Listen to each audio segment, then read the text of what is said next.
Saint Martin দ্বীপ বিক্রির মুচলেকা দিয়ে ক্ষমতায় আসবে না আওয়ামী লীগ এ মন্তব্য করেছেন প্রধানমন্ত্রী শেখ হাসিনা।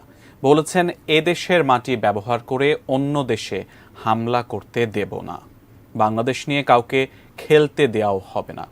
নির্বাচন হবে যথাসময়ে সংবিধান অনুযায়ী।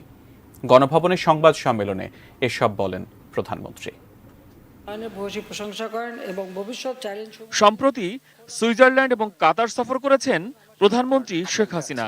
বুধবার দুপুরে এ নিয়ে গণভবনে সংবাদ সম্মেলন করেন তিনি। আনুষ্ঠানিক বক্তব্যের পর সাংবাদিকদের প্রশ্নের জবাব দেন প্রধানমন্ত্রী। আমাদের সংবিধান অনুযায়ী যখন নির্বাচন হওয়ার সুনির্দিষ্ট সময় আছে, ঠিক সেই সময় নির্বাচন হবে।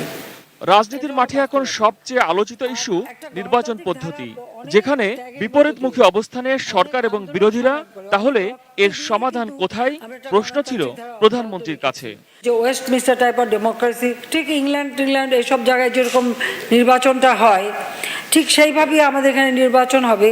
আর নির্বাচনকালীন সময়ের একটা আমাদের যায়নি বিরোধী দল থেকে নানা প্রস্তাব, কি এখন আবার তারা তত্ত্বাবধায়ক সরকার চায়। একবার যেটা তারাই বাদ দিচ্ছে এবং এই পদ্ধতিটা তারাই নষ্ট করেছে। আমি জানি না কেন এই সাংবিধানিক জটিলতা সৃষ্টির কেন চেষ্টা করা হচ্ছে, উদ্দেশ্যটা কি?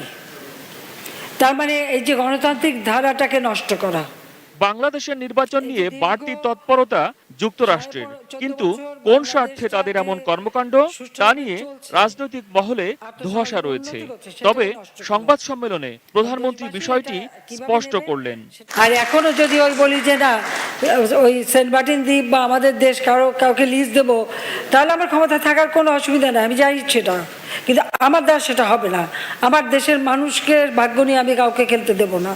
আর আমার দেশের মাটি ব্যবহার করে কোনো জায়গায় কোনো সন্ত্রাসী কর্মকাণ্ড চালাবে, কাউকে অ্যাটাক করবে বা এই ধরনের কাজ আমরা হতে দেবো না। আমরা শান্তিতে বিশ্বাস করি, আমরা শান্তিপূর্ণ সহযোগিতায় বিশ্বাস করি। বাংলাদেশের বড় প্রতিবেশী এবং বন্ধু প্রতিম দেশ ভারত যুক্তরাষ্ট্রের এমন তৎপরতা নিয়ে দেশটি কোনো ভূমিকা রাখতে পারে কিনা তা নিয়েও প্রধানমন্ত্রীর কাছে জানতে চাওয়া হয় এই সংবাদ সম্মেলনে। ভারত একটা সম্পূর্ণ দেশ, যা নিজের সভরেন্টি আছে, কাজে তারা কি করবে না করবে এটা হচ্ছে সম্পূর্ণ তাদের উপর। আমাদের সাথে সুসম্পর্ক আছে, এইটুকু শুধু বলতে পারি। বাংলাদেশে স্থিতিশীল পরিবেশ এবং উন্নয়ন অব্যাহত থাকুক, একটি মহল তা চায় না বলেও মন্তব্য করেন প্রধানমন্ত্রী। আজকে যে বিএনপি সহ কিছু দল মাঠে নেমেছে, তাদের অসুবিধাটা কোথায়, সমস্যাটা কি? মহসিন কবির, এটিএন নিউজ, ঢাকা।